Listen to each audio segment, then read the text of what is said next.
अल्हम्दुलिल्लाहि वहदह वस्सलातु वस्सलामु अला मन ला नबिय्य बअदह। अम्मा बाद फ़अऊज़ु बिल्लाहि मिनश शैतानिर रजीम। बिस्मिल्लाहिर रहमानिर रहीम।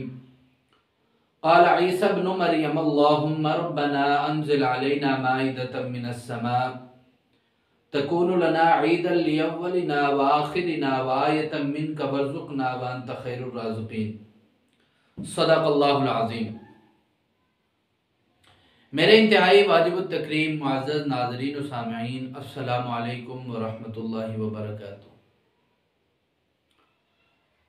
आजकल के दौर में हर शख्स ये चाहता है कि मुझे कोई तंगी ना हो, मुझे कोई परेशानी ना हो, मेरे बच्चे राहत वाली ज़िंदगी गुजारें, आफ़ियत वाली ज़िंदगी गुजारें, मैं भी आफ़ियत वाली ज़िंदगी गुजारूं, किसी का मोहताज ना हूं। तो उसके लिए बड़ा बेहतरीन अमल है। आज के व्लॉग में हम आपको इस अमल की इजाज़त भी देंगे और अमल करने का मुकम्मल तरीका भी आप हजरात को बताएंगे कि यह अमल कैसे किया जाता है। रमज़ानुल मुबारक की बाबरकत बासआदत सातें गुजर रही हैं, तो इनमें यह अमल जो मैंने अभी आपको बताना है, बड़े बड़े बुजुर्गों का ये मुजर्रब अमल है। हमारे एक उस्ताद जी थे फैसलाबाद में, हजरत का मामूल था कि ये अमल क्या करते, और फरमाते हैं एक दिन ऐसे हुआ कि बच्चों ने जिद की कि बाबा हमने नए कपड़े लेने हैं। और उस्ताद जी फरमाते हैं, खुद मैंने सुना, उस्ताद जी फरमाते हैं कि मेरे पास इतने पैसे भी नहीं थे कि मैं शहर जा सकूं और वापस आऊं। पैसों की बड़ी किल्लत है, परेशानी है, बच्चे जिद कर रहे हैं, घर वाले कह रहे हैं बच्चों को लेके जाएं।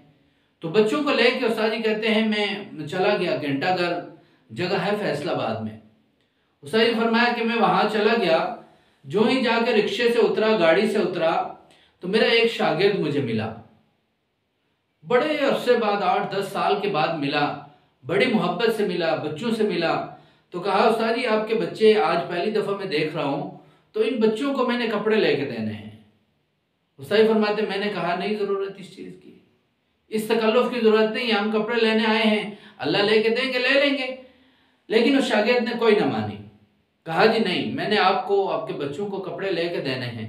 उस्ताद जी फरमाते हैं कि उस शख्स ने, उस तालिब-ए-इल्म ने, जो हमारे पास बड़े अरसे से, बड़ा अरसा पहले पढ़ता रहा, तो उसने हमें कपड़े लेके दिए, बच्चों को कपड़े लेके दिए, घर वालों को कपड़े लेके दिए, और वापसी पे रिक्शे का किराया भी दिया, रिक्शा बुक करवा के दिया कि जाएं आप अपने घर चले जाएं, मदरसे चले जाएं। तो ये ऐसा बाबरकत अमल है, ऐसा बाबरकत अमल है, अगर इसको यकीन की ताकत से किया जाए। एक शर्त है इसमें, यकीन रब्बुल आलमीन से लगाना है, यकीन अपने रब से रखना है कि इस अमल करने से अल्लाह रब्बुल आलमीन मुझे लाज़मन अता फरमाएंगे। अमल क्या है? बहुत आसान है। हर दिन अफ्तार में ये जो आयत मुक़द्दसा मैंने पढ़ी, इसमें से अल्लाहुम्मा रब्बना अंज़िल अलैना माइदतम मिनस समाई तकूनु लना ईदन लिअव्वलिना व आखिरिना व आयतम मिनका वरज़ुक़ना व अंत खैरुर राज़िक़ीन। इस आयत को 11 मरतबा पढ़ा जाए या 21 मरतबा पढ़ा जाए। याद रहे कि 21 मरतबा पढ़ने की अपनी बरक़ात हैं, इसलिए कोशिश कीजिए 21 मरतबा। अगर वक्त कम है तो 11 मरतबा भी पढ़ सकते हैं। यह आयत मुक़द्दसा पढ़ के आपने आसमान की तरफ फूंक मारनी है। आसमान की तरफ जब फूंक मारेंगे तो इस तसव्वुर के साथ फूंक मारनी है कि रब्बुल आलमीन अपने खजानों की बारिश मेरे ऊपर बरसा रहे हैं। इस तसव्वुर के साथ आपने एक फूंक आसमान की तरफ मार के अपने रब के खजानों की तरफ देखना है। इस तसव्वुर से ये अमल पढ़ना है कि रब्बुल आलमीन अपने सिवा मुझे दुनिया में किसी का मोहताज नहीं कर रहे, सबसे बेनियाज कर रहे हैं, सिर्फ अपना मोहताज कर रहे हैं और अपने खजानों से मुझे अता भी फरमा रहे हैं। इस आयत मुक़द्दसा को हर दिन इफ्तार के वक्त या तो 21 मरतबा या 11 मरतबा पढ़ के आसमान की तरफ फूंक मारी जाए। अल्लाह रब्बुल आलमीन अपने खजानों से, खजाना गैब से आपको ऐसा वाफर रिज़्क़ अता फरमाएंगे कि आप भी खाएंगे, आपकी नस्लें भी खाएंगी। शर्त यह है कि यकीन की ताकत से करना है।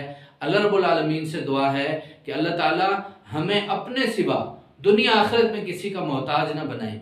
अल्लाह हमें ज़िल्लतों से महफूज फरमाए, किल्लतों से महफूज फरमाए, नादानी मौत, हराम मौत और बुरे ख़ात्मों से अल्लाह हमारी हिफाजत फरमाए। अस्सलामु अलैकुम व रहमतुल्लाहि व बरकातहू।